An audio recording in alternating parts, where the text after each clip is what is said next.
मेरे प्यारे बच्चे, आज मैं आप लोग को गुणनखंड सिखाने वाला हूँ। यहाँ पर आपको गुणनखंड दो प्रकार से दिखाई दे रहे होंगे। एक तो केवल एक्स स्क्वायर प्लस 6x और प्लस 5 है, और दूसरे में आपको एक्स स्क्वायर के आगे 3 दिखाई दे रहा है।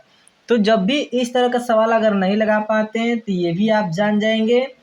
और इस तरह का अगर लगा लेते हैं और इस तरह का सवाल आते हैं, गिनती की संख्या एक्स स्क्वायर के पहले आ जाती है, तो आप लोग को दिक्कत होता है, थोड़ा सा लगाने में कठिनाइयाँ आती है। तो वह कठिनाइयाँ आज ही दूर हो जाएगी 100% गारंटी के साथ। ठीक है, बस आप वीडियो में शुरू से लास्ट तक बने रहिएगा।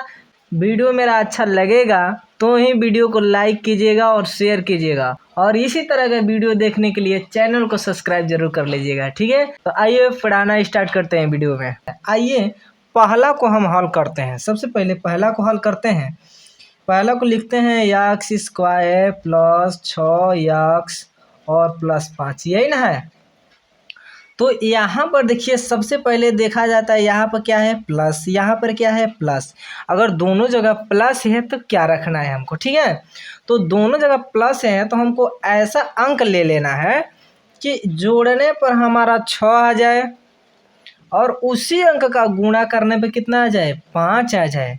तो ध्यान दीजिएगा, यहाँ पर हम लेते हैं, ये सब अपने माइंड से निकालना होता है, ठीक है। तो यहाँ पर देखिए, हम 5 और 1 को अगर ले लें तो 6 आ जाएगा कि नहीं आ जाएगा। जोड़ना है ना, जोड़े यहाँ पर देखिए 5 और 1 को लेंगे तो 6 हो जाएगा, और इसी अंक को गुणा करना है, किसी दूसरे अंक का नहीं, इसी अंक का गुणा करना है। तो 5 1 में क्या होता है, 5। देखिए 5 आ गया गुणा करने पर। बस यही आपको अपने माइंड से निकालना है कि जोड़ने पर 6 आ जाए और गुणा करने में कितना, 5 आ जाए। आपको दिखा दिए, ठीक है। आइए यही अंक आप बीच में रख लेना है। कहाँ पर हम दिखाते हैं आपको, एक्स स्क्वायर इस प्लस को लिख लेना है, ठीक है। यहाँ पर देखिए, ये जो 6 दिखाई दे रहा है ना, इसी के स्थान पे यहाँ हम रखेंगे 5 और प्लस 1 रख लिए, 5 प्लस 1 को रख लिए। गुणा में नहीं रखना है, ये भी ध्यान देना आपको, गुणा में कभी भी नहीं रखना है, प्लस में ही रखना है।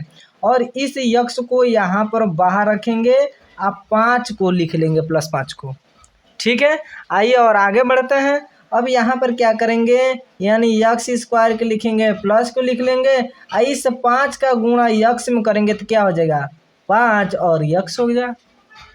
फिर इस प्लस को लिख लेंगे और 1 का गुणा यक्स में करेंगे तो क्या हो जाएगा, 1 और यक्स हो जाएगा।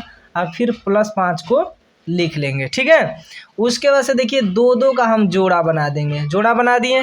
उसके बाद से क्या करना है कि जो कामन हमको दोनों में दिखेगा वही हमको कॉमन ले लेना है, ठीक है। यानी जो संख्या दोनों में दिखाई दे रहा है वही हमको कॉमन लेना है, दोनों में है। तो यहाँ पर देखिए यक्स यहाँ पर 2 है, स्क्वायर का मतलब होता है यक्स 2 है, ठीक है। यहाँ पर यक्स 1 है, तो यक्स दोनों में मिल रहा है कि नहीं, दोनों में है, तो यक्स को हम कॉमन ले लेंगे, बाहर कर देंगे। तो यहाँ पर देखिए यक्स बच जाएगा, क्योंकि यहाँ पर 2 यक्स था तो 1 यक्स ले लेंगे तो 1 यक्स बच गया। इस प्लस को लिखेंगे और यहाँ पर क्या, 5 बच गया। यक्स जो यह निकला है तो दोनों में से 1 1 निकला है, यहाँ पे 1 ही दिखाई दे रहा है, आपको दिखाई तो 1 ही देगा, लेकिन हम मान के चलेंगे कि दोनों में से 1 1 यक्स निकल गया, ठीक है। अब यहाँ पे देखिए, यहाँ पर कौन सा अंक हमको कॉमन लेना है, इस गोले में जितना अंक आया है ना, यहाँ भी उतना ही आना चाहिए। तो इस प्लस को पहले लिख लेंगे। अगर देखिए पहले 1 अंक को लाते हैं, 1 को अगर हम कॉमन ले लें तो क्या बचेगा, यक्स बचेगा, 1 आ गया। इस प्लस को लिख लेंगे और 5 1 में क्या होता है, 5 1 में 5 हो गया। अब यहाँ पर देखिए यक्स प्लस 5, यक्स प्लस 5 है ना। अब क्या करना है आपको कि इस यक्स और प्लस 1 को एक कोष्टक में लिख लेना है। देखिए यक्स ये हो गया, आप प्लस 1 यहाँ से आ गया, ठीक है। अब यह देखिए ये और ये दोनों सेम है ना, तो कोई एक लिख लेंगे, कोई एक ही लिखना है। अब यहाँ पर आपका आंसर होता है कंप्लीट। आपको बहुत अच्छे से समझ आ गया होगा, मुझे विश्वास है। अब आइए दूसरा भी सवाल आपको लगा के दिखाते हैं, ठीक है। दूसरा सवाल देखिएगा, थोड़ा सा अंतर है दूसरा सवाल में। दूसरा सवाल क्या है आपका कि 3x square plus 7x plus 4, इस तरह का बोल रहे हैं तो कोई दिक्कत नहीं हो रहा है, नहीं 3 4 5 6 7 इस तभी बताएंगे आपको, ठीक है, कोई दिक्कत नहीं होगा। यहाँ पर देखिए, यहाँ पर 3 है। चलिए उसी तरह बताते हैं। यहाँ पर क्या है 3, यक्स के आगे वहाँ पर क्या था, कुछ भी नहीं था, तो यहाँ पर देखेंगे 3 है। ठीक है, तो अब तो यक्स के आगे वहाँ पर कुछ भी नहीं था, तो हम बड़ी आसानी से लगा लिए हैं कि जोड़ने पर कितना आ जाए 7 आ जाए और गुणा करने पे 4, इस तरह हो गया था। लेकिन यहाँ पर अगर 3 आ गया तो क्या करना है, दिक्कत हो गया कि नहीं हो गया, कोई दिक्कत नहीं हुआ, इसका गुणा हम इसमें कर लेंगे शुरू का लास्ट में। 3 चौका कितना होता है 12, 3 चौका 12 होगा ना। अब हमको याद रखना है केवल 12, लिखना नहीं है, 12 लिखना नहीं है, केवल याद रखना है। ठीक है, अब देखिए यहाँ पर कौन सा अंक हम ले लें कि जोड़ने पर 7 आ जाए और गुणा करने पर कितना आना चाहिए 12। अभी इस तरह ध्यान देना। ठीक है, गुणा करने पर 12 आना चाहिए। तो 4 और अगर 3 को हम ले लें तो 4 3 कितना होता है 7, ये 7 आ गया। और इसी 4 का गुणा 3 से कर दे, 4 3 12, आ गया कि नहीं आ गया। ठीक इसी तरह आपको लगाना है। तो यहाँ पर हम 12 केवल मान रहे हैं, लिखेंगे 4 हैं। ठीक है, देखिए कैसे लिख रहे हैं, 3x² प्लस लिख लिए। यहाँ पर देखिए 4 + 3 है ना, यानी 4 + 3। ठीक है, लिख दिए। अब इस यक्स को क्या करेंगे, यहाँ पर लिख लेंगे, अब +4 को लिख लेंगे, लिख लिए। यहाँ से ये अलग है। ठीक है, और उसके बाद से क्या करेंगे, 3x² को लिखेंगे, प्लस को लिख लेंगे, और 4 को गुणा x में करेंगे तो हो जाएगा हमारा 4x। इस प्लस को लिख लेंगे, और 3 का गुणा x में करेंगे तो हो जाएगा 3x, आप +4 को लिख लेंगे। अब 2 2 का जोड़ा 4 हो गया ना, अब 2 2 का जोड़ा हम बना लेंगे। अब देखिए 2 2 का हम जोड़ा बना लिए, तो जो मिलेगा ना उसी को हमको कॉमन ले लेना। देखिए यहाँ पर 3 है, यहाँ पर 4 मिल रहा है, नहीं ये 2 से नहीं कट पाएगा, ये 2 से कटेगा, अलग अलग है। ठीक है, अगर यहाँ पर 2 होता है तो हम 2 कॉमन ले लेते हैं, क्योंकि 2 1 में 2 और 2 दूना 4 कट जाता।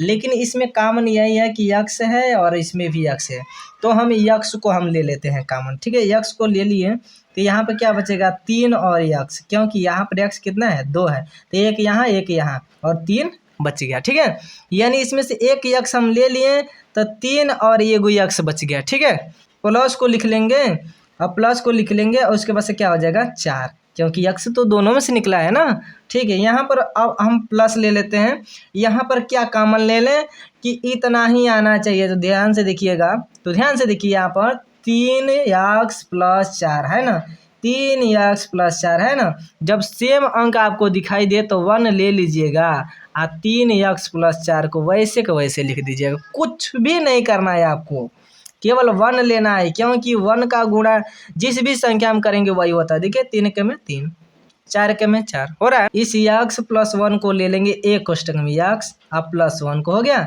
इसमें से दोनों सेम है तो कोई एक लिख लेंगे, 3x + 4 हो गया ना।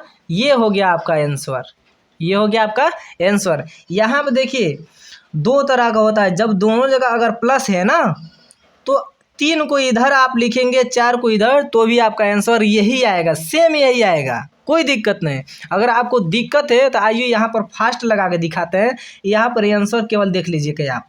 ठीक है, थोड़ा सा फास्ट करके दिखाते हैं आपको, आंसर उतना ही आएगा, कोई भी दिक्कत नहीं होगा। ठीक है, 3x² प्लस क्या रखे थे 4 + 3 रखे थे ना, तो हम उल्टा रखेंगे 3 + 4, और x को बाहर करेंगे, +4 को लिखेंगे। ठीक है, 3x² को लिखेंगे, प्लस इसका गुणा इसमें करेंगे तो 3x हो जाएगा, प्लस इसका गुणा करेंगे तो 4x हो जाएगा, और +4 हो गया। ठीक है, 2 2 का जोड़ा बना दिए।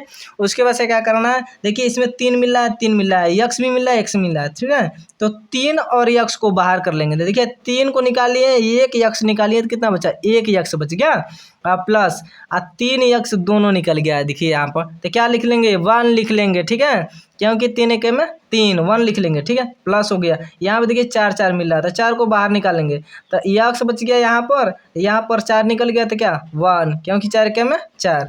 अब यहाँ पर आप देखिए 3x +4 को लिख लेंगे, 3x +4 को एक कोष्टक में, और इसमें से दोनों सेम है तो कोई एक लिख लेंगे, x +1। अब आप यहाँ पर इसका आंसर देख लीजिए, दोनों का आंसर सेम आया है कि नहीं, यहाँ पर देख लीजिए x + 1, 3x+4 3x+4। अब आप कहेंगे कि ये इधर आ गया, यह इधर आ गया, इससे कोई भी मतलब नहीं है, जो केवल चिन्ह है ना सही होना चाहिए। आपको दोनों तरह से लगा के दिखा दिए। वीडियो बहुत लंबा हो रहा है, वीडियो की एंड करते हैं यहीं पर। अच्छा लगा हो तो चैनल को सब्सक्राइब जरूर कर दीजिएगा, ठीक है।